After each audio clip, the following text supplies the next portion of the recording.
ଗୋଟିଏ ଛୋଟ ଗାଁରେ ଥାଆନ୍ତି ଲକ୍ଷ୍ମୀ ମା ନାମରେ ଗୋଟିଏ ଗରିବ ମା ଓ ତାଙ୍କର ପୁଅ ମଧୁ।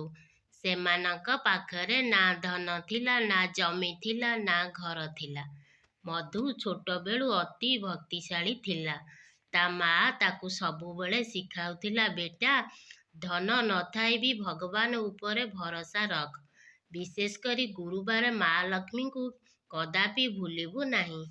ପ୍ରତ୍ୟେକ ଗୁରୁବାର ମା ଲକ୍ଷ୍ମୀ ଭୋରୁ ଉଠି ସ୍ନାନ କରୁଥିଲେ।